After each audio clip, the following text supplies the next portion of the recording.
kulankan ka qabsoomay xarunta wasaaradda qorsheynta ee dowladda Puntland ayaa lagu soo bandhigay qorshayaasha horumarineed ee hay'adda shaqaalaha rayidka ee Puntland ee 5 sano ee soo socda. Xubnahan ka tirsan hay'adda shaqaalaha rayidka ee dowladda Puntland oo kulanka ka qayb galay iyo khubaradii qorshahan samaysay ayaa si wada jir u falanqeeyay qorshaha si wixii ka khaldan looga saaro wixii ka maqan loogu dari lahaa. Axmed Yuusuf oo ka socday hay'adda shaqaalaha rayidka ee Puntland ayaa ka warbixiyay ujeedka shirkan maanta. Halkan waxaan u joognay wasaaradda qorsheynta ee dowladda Puntland.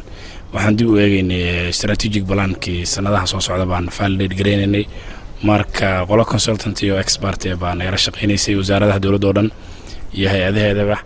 marka anagu waxaan ka tirsanahay hay'adda shaqaalaha rayidka waxaan eegaynay documentiga la xiriira strategic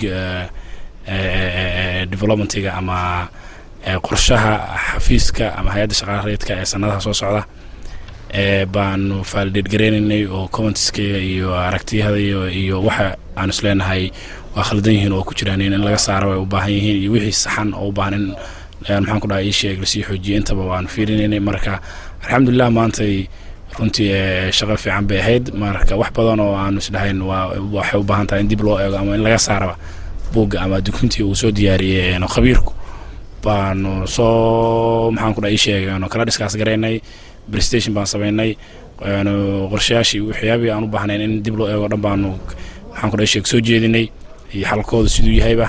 marka shirkan intaas ku socday intaasuna ku saabsanaa wasaaradaha oo dhan strategic development-gooda buu almost ku saabsan yahay sanadaha soo socda. marka qorshuhu intaas buu ku saabsanaa. wasaaradda qorsheynta ayaa dhawaanahan waday diyaarinta iyo soo bandhigidda qorshayaasha horumarineed ee sanadaha soo socda ee hay'adaha dowladda Puntland. Jaafar Macalin Maxamed, Puntland TV, Garow.